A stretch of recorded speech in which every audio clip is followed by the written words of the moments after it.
So this is the very, very first copy, which I was delivered this morning. There we go, that's it.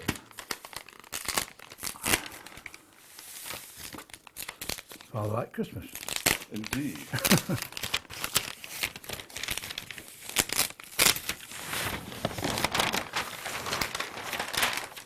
Oh, well, that's beautiful. Beautiful to start with, I agree. Lovely.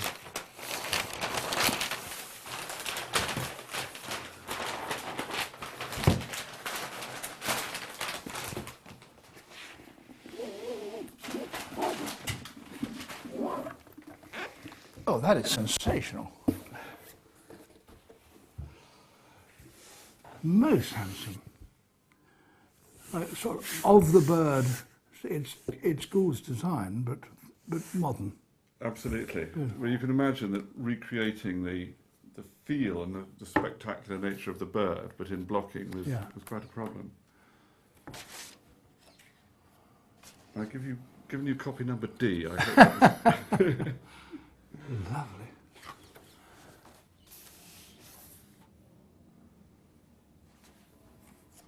Oh, look at the real things. Which are the plates. I'm going to have to stand up for this.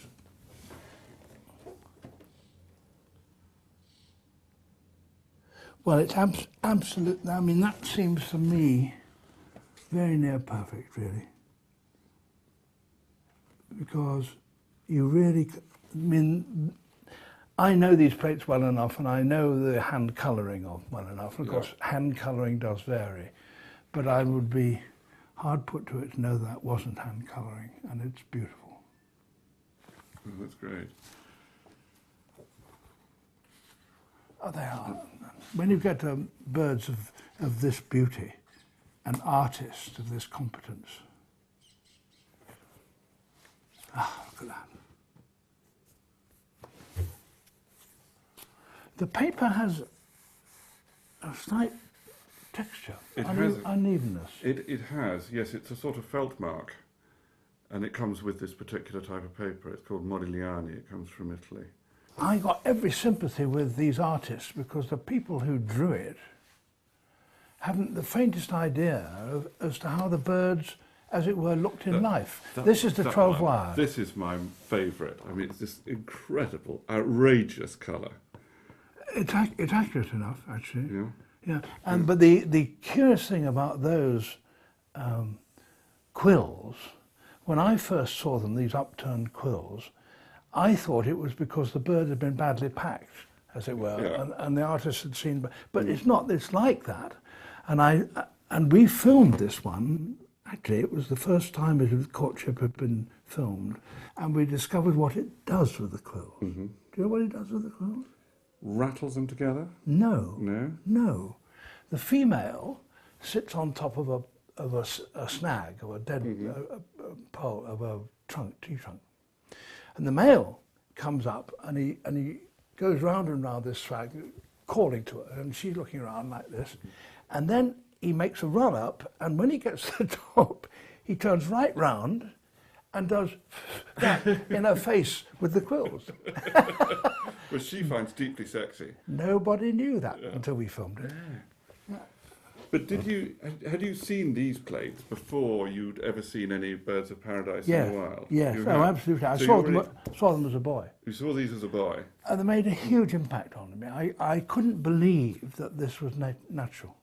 I mean, I thought, how could you have birds like that? Yeah.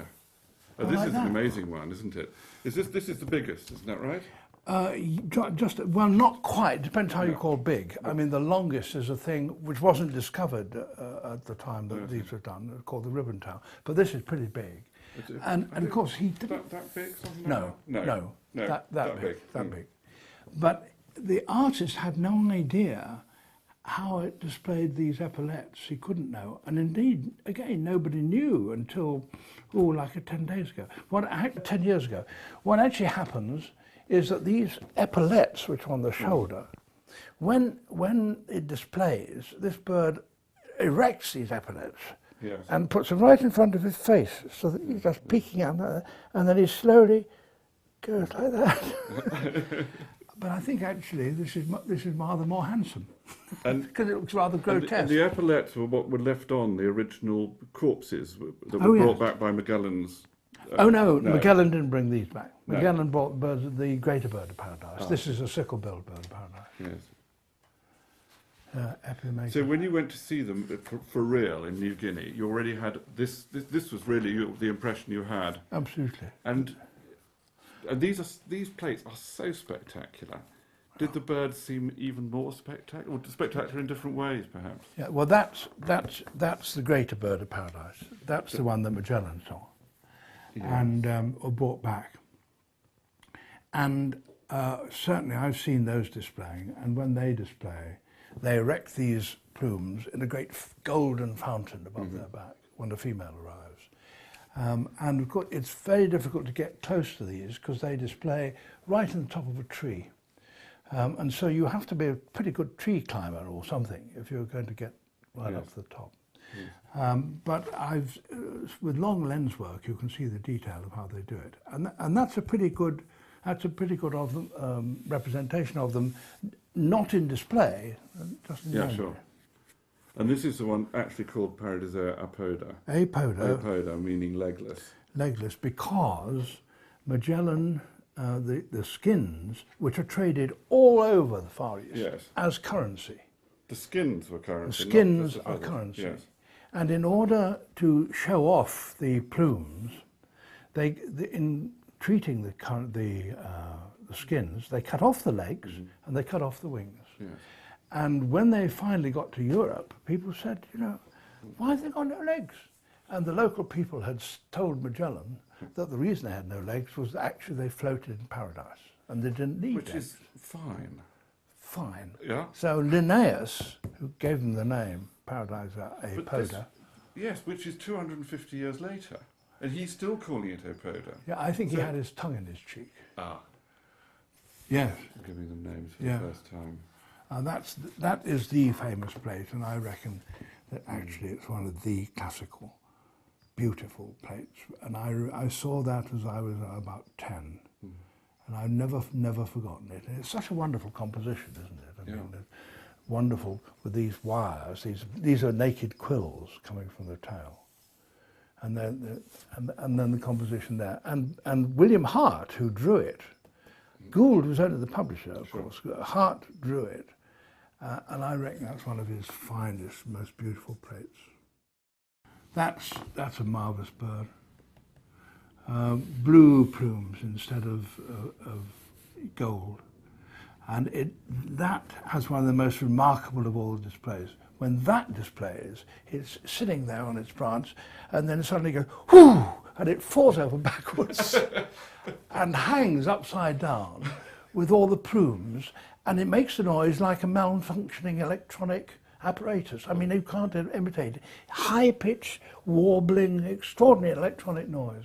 How it produces, I really don't know. And it just trembles, hangs there, trembling. It's one of the great sights. One of the great sights. And I mean, I must say you've done very well, because some of these are iridescent, and you've conveyed the impression of iridescence extraordinarily well. I think the original hand colourists used to mix in varnishes and things in with the paint. Did they? That's what it looks like. They get a kind of sheen to them. Oh, these are gorgeous. Oh, that's a little one there. That's a marvellous thing. Look at that, those quills. You see, they have a little bit of the side feather texture on them, so they're blue. And they have this blue skull cap. Who else? What other bird thinks of that being bald and ultramarine is sort of sexy? Yeah, indeed. So this is the same bird. This is its green tummy. Yeah. So it's sort of like traffic lights. That's right. And this is the inevitably Female. rather. And that's how you can tell. I mean, when I first saw them as a boy, I thought these are all so wildly different. You know, some with plumes from here, some blue, some with bald heads, and some. How can you call them all the same family? And the reason that it convinced me as a boy was that the females are all the same. Or not the same, but they're very, very similar. I mean, with barred Yes. across They there. tend to have something round the back of the neck, or Well, hardly that. Hardly that. Bowerbirds do. this is Now that- ludicrous. Well, that's a wonderful thing. Now, that bird actually displays, and Gould couldn't have known it, and nobody did know it until about a few years ago. That bird displays always on one particular site. A male will have his favourite place, and it's a liana, and he chooses the liana and uses it like a trampoline. That is to say, he perches there, and then he starts pumping up and down till the whole bar is going up like that. And then these things, it suddenly throws them forwards and thrashes them up and down. I mean, you know, unbelievable. It's a pleasure to turn the pages, actually, I must say. Now, that bird has never been filmed. And its display is not properly known. In fact, I better be careful, but as far as I know, there's been no detailed description of the display, and I would yearn to film that bird. Well, thank you for telling us so much of your experience and knowledge of the birds. It's been great. Well, it's a wonderful, wonderful thing. Thank you very much. Sure.